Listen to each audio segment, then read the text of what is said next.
Hi అండి, అందరికీ నమస్తే. Welcome to my channel. ఇప్పుడు ట్రెండ్ అవుతున్న ఈ రోజ్ సిరప్ని నాకు తెలిసే విధంగా ప్రిపేర్ చేశానండి. దీన్ని మీతో షేర్ చేసుకోవాలనుకుంటున్నానండి.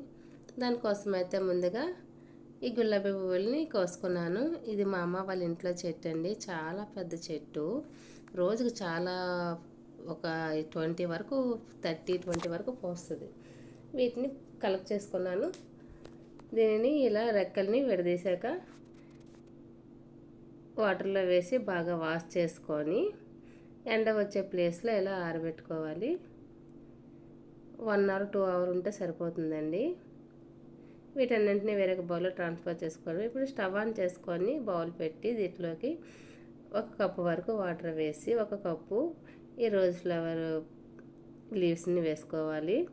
ఇది కొంచెం మరి కాస్త కలర్ కోసం అయితే బీట్రూట్ని ఒక 2-3 స్పూన్ల వరకు తీసుకున్నాను. ఇలా వస్తే సరిపోతుందండి. ఇప్పుడు దీనిని వేరొక బౌల్లోకి ట్రాన్స్ఫర్ చేసుకోవాలి. ఇది బాగా చల్లగైన తర్వాత దీంట్లోకి మనం తీసించుకున్న బీట్రూట్ జ్యూస్ని కూడా యాడ్ చేసుకోవాలి.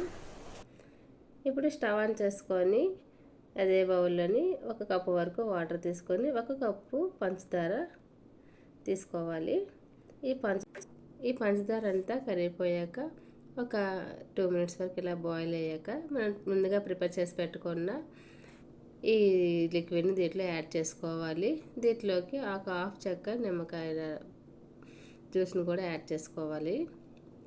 మరో 10 మినిట్స్ వరకు ఇలా బాయిల్ అయిన తర్వాత ఈ కన్సిస్టెన్సీ ఇలా వస్తే సరిపోతుందండి.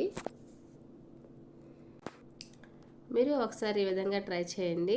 మీకు ఎలా వచ్చిందో కామెంట్లో చెప్పండి. అనుకున్నంత కలర్ అయితే రాలేదు, కానీ బాగా వచ్చింది.